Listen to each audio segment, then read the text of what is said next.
শান্ত, শান্ত, বাবা শান্ত, শান্ত। কি হয়েছে? সরি, একটু ঘুমাচ্ছিলাম। তাই সাহেব কি চলে আসছে নাকি? একটু দেরি হয়ে গেল মনে হয় না? মায়া, মায়া কি? মায়া নেই। নিমানে? নিমানি ভোরবেলা দারোয়ান দেখেছে, ও নাকি নিজে নিজে বের হয়ে চলে গেছে। হোয়াট? কি বলছেন? কোথায় যাবে? জানি না তো, কিন্তু ওর ঘরে ওর কাপড় চোপড় কিচ্ছু নেই। পসিবল।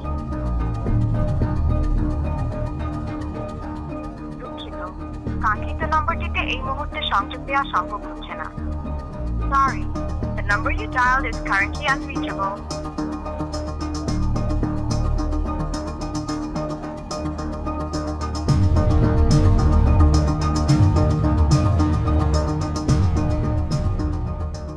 না বললো মানে? জি স্যার, ভোরবেলা কই জানি চলে গেল স্যার। চলে গেছে মানে? আজকে তো আমাদের বিয়ে। কি বলছো এসব? আমি তো কিছু বুঝতে পারছি না।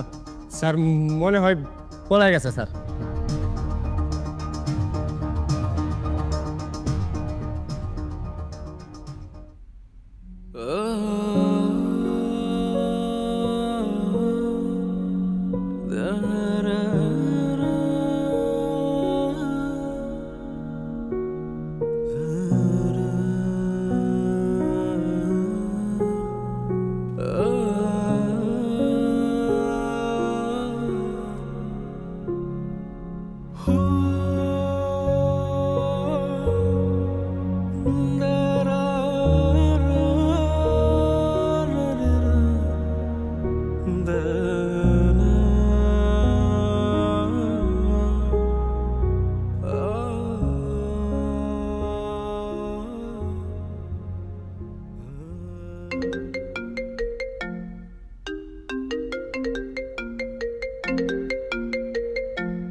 হ্যালো, কে? মায়া? হ্যালো, কে আপনি? কোথায় আছে? আচ্ছা, আমি আসছি।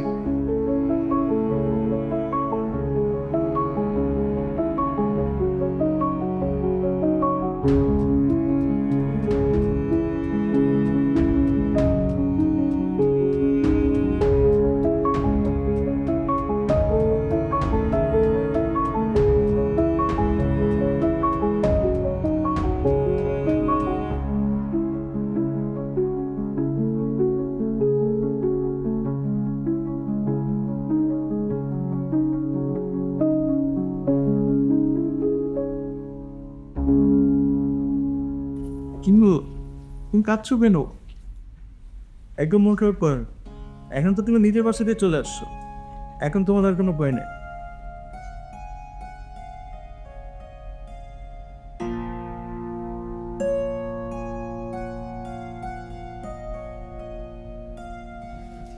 আরে মায়াকে কোথায় পেলে? আর ও কোথায় ছিল এতদিন? কি হয়েছে ওর? বসো, বসো। গত 17 দিন ধরে ও হসপিটালে ছিল। যেদিন আমাদের বাসা থেকে বের হয়ে গেছে, তারপর একটা অ্যাক্সিডেন্টের শিকার হয়।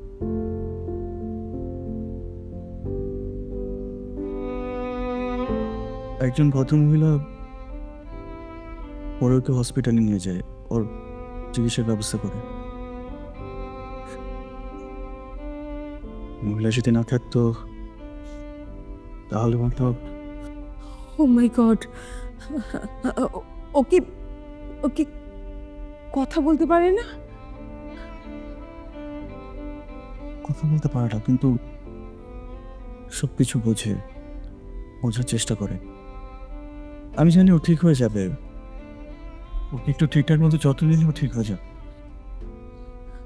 অবশ্যই, অবশ্যই ঠিক হয়ে যাবে। কিন্তু কিন্তু তুমি ওর খোঁজ পেলে কি করে? হোপফুলি আমার নাম্বারটা মুখস্থ ছিল, তারপরেই আমার নাম্বারটাও ডক্টরকে লিখে দিয়েছিল। তারপরেই ডক্টর আমাকে ফোন করেছে, আমি ওকে জেনে নিয়েছি। Thank god. ও ও- ও তোমার নাম্বারটা মনে রাখতে পেরেছিল। ঠিক আছে, তুমি ওর কাছে বসো, আমি ওর জন্য একটু খাবারের ব্যবস্থা করি। হ্যাঁ, আমি একটা বিষয় নিয়ে এখনো কনফিউজড।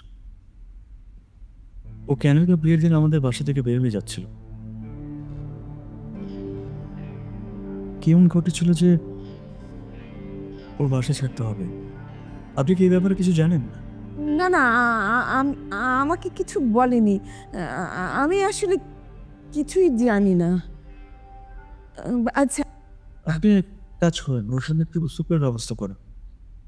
ঠিক আছে, ঠিক আছে, আমি ব্যবস্থা করছি।